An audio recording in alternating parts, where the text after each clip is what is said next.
mengenai peringatan Maulid Nabi Muhammad SAW, apa hukumnya? Dan bagaimana kalau umat Islam memperingatinya? Terima kasih atas pencerahannya. Waalaikumsalam warahmatullahi wabarakatuh. Baik, saya ingin kita paham dulu akar persoalannya. Al-Quran, surah ke-61, ayat yang ke-6, paling kiri sebelah atas. Quran, surah kedua Al-Baqarah, ayat 129, paling kiri sebelah atas. Kemudian Al-Quran, surah Yunus 10, ayat 57 sampai 58. Ditutup dengan At-Taubah di dua ayat terakhir. Taib. Sudah? Sekarang saya ingin coba kita membiasakan dulu untuk menilai sesuatu dengan penilaian secara ilmiah yang bersumber pada dalil-dalil yang ada, tidak sekedar menganalogikan dan main tebak-tebakan. Itu nggak baik dalam menyimpulkan hukum. Ya. Bismillah. Sekarang secara akademis, secara ilmiah, membahas sesuatu oleh para ulama diposisikan dulu, dispesialisasikan dulu dalam bentuk ta'rif namanya, definisi. Jadi kalau Anda ingin membahas sesuatu, kita harus sepakat dengan definisinya dulu. Ya, disebut dengan ta'rif. Ta'rif ini harus punya sifat jami' mani'. Jami' menghimpun semua unsur yang akan didefinisikan. Mani' mengeluarkan segala hal yang tidak terkait dengan definisi. Sehingga pembahasan kita akan fokus pada hal yang akan dibincangkan. Awas, hati-hati. Kita ingin berbicara tentang sesuatu, tapi kita tidak sepakat dengan definisinya. Bagaimana bisa menyimpulkan hukumnya? Dan kelemahan orang-orang sekarang, ketika berbicara hukum, dia tidak tahu apa yang dibincangkan. Sekarang misal, kita akan bertanya tentang maulid. Apa hukumnya maulid? Kita harus sepakati dulu apa itu maulid. Awas, ini penting ini. Banyak masalah yang muncul sekarang, tapi tidak disepakati tentang ini. Banyak orang bahas tentang hukum musik. Hukum musik begini-begini. Begitu saya tanya apa itu musik, bingung dia jawab. Apa itu musik? Anda mesti sepakat dulu musik itu apa. Di zaman Nabi apa yang disebut dengan musik. Zaman sekarang apa yang disebut dengan musik. Ketika Nabi menyampaikan hukum musik, apa yang dimaksudkan oleh musik di situ. Kalau antum paham tentang definisinya, maka keluarkan turunan hukumnya. Maka lebih mengerti di situ. Nah sekarang maulid. Apa itu maulid? Sekarang begini. Maulid atau maulud? Mana yang benar? Bukan Allahu a'lam, harus dicari kita. Mana maulid atau maulud? Antum sibuk menilai, ini maulid tidak benar. Oh, jadi yang benar maulud. Maulud juga tidak benar. Masya Allah. Apa maulid, apa maulud? Baik, lihat. Kalau disebutkan maulid, itu waktu kelahiran. Waktu kelahiran. Awas, hati-hati nih ya, hati-hati. Ada kemarin saya lihat tulisan begitu bersemangat. Masya Allah, panjang-panjang nulis, ternyata salah paham. Pahamnya salah. Ya. Maulid itu ulang tahun. Bukan ulang tahun maulid itu. Bukan ulang tahun, bukan peringatan ulang tahun maulid itu. Ingat baik-baik. Kalau pakai peringatan itu pakai Id.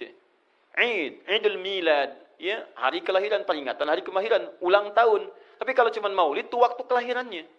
Awas, hati-hati ya. Hati-hati dalam memahami sesuatu. Kita masih detil dan jeli dalam memahaminya. Jadi kalau disebutkan maulid itu waktu kelahirannya. Kalau disebutkan maulud itu artinya bayi yang lahirnya. Bayinya yang dilahirkan. Nabinya. Kalau dalam konteks Nabi. Jadi kalau disandingkan dengan kalimat maulidun Nabi, artinya waktu lahirnya Nabi. Jelas ya? Kalau mauludun Nabi, maulud Nabi, itu artinya nabinya. Nabi yang dilahirkan. Jelas? Saya ulang. Maulid apanya?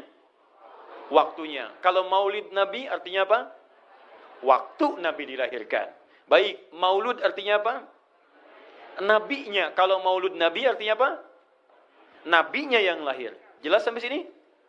Sudah. Ya, selesai pembahasan secara bahasanya. Nah, sekarang apa hukumnya maulid Nabi? Maulid Nabi enggak ada hukumnya. Karena waktu lahirnya Nabi, bagaimana kita bisa melekatkan hukum pada waktu lahirnya Nabi? Lahir ya lahir. Jelas ya? Ustaz, apa hukumnya maulid Nabi? Antum kenapa?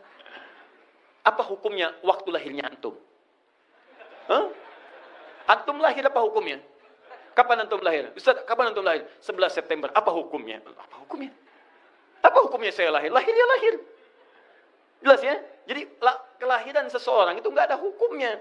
Qadar Allah yang menjadikan dia terlahir. Dan dengan kelahiran itu dia punya misi dalam kehidupan. Mencari bekal untuk kembali kepada Allah subhanahu wa ta'ala. Jadi kalau bertanya hukum kelahiran seseorang, lahir ya lahir. Nggak ada hukumnya di situ. Paham ya? Hukum itu terletak pada perbuatan seseorang, bukan pada kelahiran seseorang. Ketika dia berbuat dengan aspek kesadarannya, maka muncul hukum di situ. Awas, antum pun mesti belajar tentang hukum. Jangan salah menyebutkan hukum. Hukum terletak pada perbuatan, bukan pada benda, dan bukan terletak pada waktu. Jadi ketika ada perbuatan melekat pada benda dan waktu itu, maka muncul hukum. Apa hukum gelas? Halo? Tidak ada hukumnya. Tapi kalau menyebutkan apa hukum gelas yang menampung kemudian barang yang haram yang digunakan gelas ini melakukan perbuatan haram, baru muncul haram. Apa hukumnya gelas yang digunakan untuk melempar orang lain? Haram hukumnya. Apa hukumnya gelas yang digunakan menampung air minum untuk diminum dalam keadaan yang sehat? Sunnah hukumnya. Jelas ya? Apa hukumnya golok? Golok digunakan apa? Kalau digunakan menyembelih hewan kurban, maka jadi sunnah hukumnya. Kalau golok digunakan untuk menyakiti orang lain, mengancam. Siapa nama kamu? Masya pakai golok. Ya, hati-hati. Nah, itu haram hukumnya. Jadi benda terletak kepada, maaf, perbuatan yang melekat kepadanya. Apa hukumnya hari kelahiran? Hari kelahiran nggak ada hukumnya. Yang melekat hukum itu bagaimana menyikapi hari kelahiran itu. Itu poinnya. Paham ya? Ketika ada perbuatan melekat kepadanya, maka di situ ada hukum. Maulud itu bayinya, berarti nabinya. Apa hukum maulud? Apa hukumnya nabi? Nabi yang lahir nggak ada hukumnya. Jadi kalau Anda menolak maulud dengan pengertian seperti ini, maka Anda keluar dari Islam. Kalau dalam hukum seperti ini, saya menentang maulid Nabi, berarti Anda menentang kelahiran Nabi sallallahu alaihi wasallam. Saya menentang maulud Nabi, berarti Anda berhadapan dengan Nabi, Anda musuh Nabi. Jadi kalau Anda dimaksudkan dengan kata maulud dan maulid, Anda tidak bisa menentangnya, bisanya menerima. Saya menerima. Menerima. Kenapa? Karena dalam pengertian bahasa, maulid itu artinya waktu kelahiran. Maulud artinya nabinya. Jangankan saya, siapa saya dibandingkan Nabi Isa alaihissalam? Nabi Isa itu hidup 600 tahun sebelum Nabi Muhammad SAW dilahirkan. Nabinya belum ada. Nabi Isa sudah ada. Tiba-tiba, umatnya menduga, Nabi terakhir itu Nabi Isa.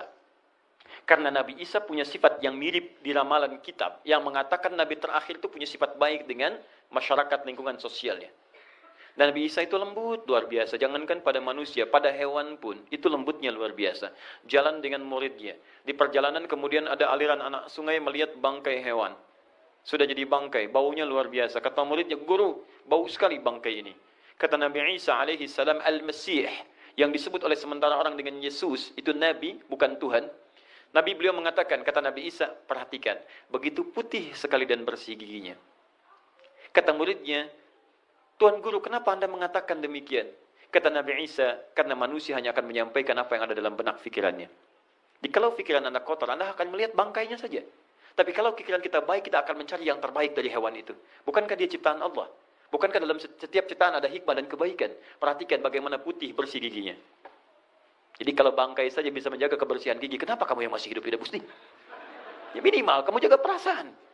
Minimal jaga perasaan, kan? Tapi itulah luar biasa.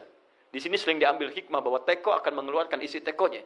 Isinya kopi, keluar kopi. Isinya air bening, keluar bening. Isinya susu, keluar susu. Demikian juga kita. Bayangkan, Nabi Isa bukan hanya pada manusia. Pada hewan yang telah jadi bangkai pun, itu mohon maaf, kalimatnya dan sikapnya begitu indah, luar biasa. Maka diduga oleh kaum itu Nabi dan Rasul yang terakhir. Saat mendengar kalimat itu, kata Nabi Isa, bukan saya. Nabi terakhir punya sifat sama seperti saya dengan hubungan dengan makhluk. Jadi bukan cuma dengan manusia, dengan hewan, jangan sakiti. Kalaupun menyembelih, jangan sakiti hewannya. Makanya Nabi ini akan memberikan isyarat-isyarat yang sangat indah. Masya Allah. Pada tumbuhan, dia jaga. Tapi Nabi yang terakhir ini punya keunggulan yang tidak bisa disaingi oleh Nabi-Nabi lainnya. Apa itu? Ibu bapak sekalian, tingkat kedekatannya dengan Allah luar biasa. Ibadahnya luar biasa. Dalam bahasa Arab, tingkat kebaikan yang terkait dengan makhluk secara sosial, itu kalau satu kebaikannya disebut dengan Mahmud. Tapi kalau banyak kebaikannya disebut dengan Muhammad. Muhammad. Tapi kalau hubungan dengan Allah, ya dengan Khalik, kalau punya tingkat hubungan yang baik, satu sisi saja disebut Hamid namanya. Hamid. Antum rajin tahajud, tapi belum konsisten puasa sunnah. Maka antum namanya Hamid. Perempuannya Hamidah. Misal ada perempuan namanya Wanda, pakai Hamidah. Wanda Hamidah. Ya. Itu artinya yang dekat dengan Allah. Jadi kalau ada yang namanya Wanda Hamidah jauh dari Allah, ya, kemudian pendapatnya menyimpang dari ketentuan Allah, mesti diingatkan, Anda Hamidah, Anda dekat dengan Allah, maka tidak layak mengeluarkan statement yang tidak sesuai dengan hukum-hukum Allah Subhanahu wa taala. Tapi hubungan dengan Allahnya itu bukan Muhammad, tapi Ahmad. Makanya Nabi Isa mengatakan, wa mubasysyara bi rasulin ya'ti min ba'di ismuhu Ahmad. Saya kasih kabar gembira, Rasul terakhir bukan saya, tapi seseorang yang nilai ibadahnya lebih daripada saya.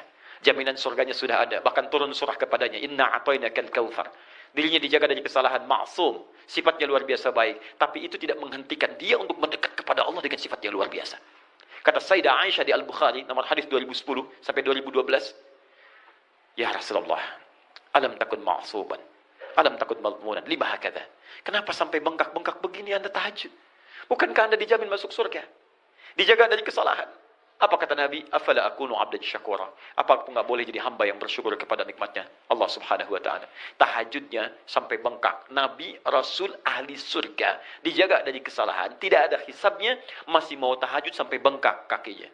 Ditanya oleh istrinya, kenapa sampai begini? Kata beliau, ringan saja, nggak boleh aku bersyukur. Masya Allah, ada orang Nabi bukan, Rasul bukan, surga belum ada jaminan, amal berantakan, hisab menegangkan. Masya Allah, bangun mata bengkak, kaki biasa. Tahajud tidak, subuh lewat. Ini Masya Allah. Cita-cita surga Firdaus. Itu luar biasa. Makanya Nabi Isa mengatakan Ahmad bukan Muhammad. Dan ini bukan isyarat Nabi baru. Karena nama yang melekat pada Nabi terakhir semuanya sifat. Bukan nama zat. Ini bukan melegalkan ada seorang bernama Nabi baru datang kemudian namanya Ahmad. Bukan. Kata Nabi, saya Nabi terakhir. La Nabi ya ba'di, nggak ada Nabi setelah saya. Jadi nggak ada istilah Ahmadi. Pengikut Ahmad nggak ada.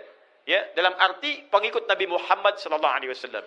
Yang jadi clue persoalan kita terkait dengan pertanyaan ini, Anda bisa bayangkan, Nabi Isa 600 tahun sebelum lahirnya Nabi Muhammad sallallahu alaihi wasallam. Perhatikan, ikutan bahagia dengan kelahiran Nabi, sampai kebahagiaannya diungkapkan pada umatnya. Saya kasih kabar gembira ya, nggak mungkin orang kasih kabar gembira perasaannya sedih. Kenapa saya kasih kabar gembira? Nggak ada. Kasih kabar gembira itu dalam keadaan bahagia hatinya. Kalaupun menangis, tangisan kebahagiaan. Anda bisa bayangkan, Nabi, Rasul, mukjizatnya hebat. Sekali usap, penyakit sembuh. Menghidupkan orang mati, keduanya dengan izin Allah Subhanahu wa taala. Bahagia dengan kelahiran Rasul sallallahu alaihi wasallam. Antum Nabi bukan, Rasul bukan. Maaf, tidak punya mukjizat seperti Nabi Isa. Mayat dipanggil-panggil enggak bangun, diusap penyakit makin sakit. Tuh, lalu antum tidak bahagia dengan kelahiran Nabi, antum siapa? Nabi Isa aja bahagia, masa antum bukan Nabi tidak bahagia? Dan hebatnya, ada orang bisa bahagia, nabinya belum lahir. Biasanya sifat bahagia dalam kelahiran itu setelah bayinya lahir, bukan sebelum lahir. Alhamdulillah, alhamdulillah. Akhi, kenapa antum? Alhamdulillah, saya punya anak laki-laki, namanya Abdurrahman. Kapan? Nanti setelah menikah. Ini Masya Allah. Nikah aja belum, kenapa bisa memberikan kabar gembira? Antum kenapa, akhi? Itu dia, akhi boy tiba-tiba seperti itu. Orang bingung. Akan bubar pengajian kalau ustaznya begitu. Ya. Jadi mustahil ada orang memberikan kabar gembira ketika bayinya belum lahir. Tapi kemuliaan Nabi Muhammad SAW menjadikan seorang Nabi Isa belum lahir, nabinya sudah merasakan gembira dan memberikan kebahagiaan pada umatnya. Kalau bukan Nabi Muhammad, mustahil. Ada kemuliaan tersendiri bagi Nabi Muhammad SAW. Setiap Rasul menantikannya. Nabi Isa menantikan. Masa antum tidak menantikan itu? Jadi kalau ada orang menolak maulid dalam arti waktu kelahirannya, maka dia telah ingkar pada Nabi Muhammad SAW.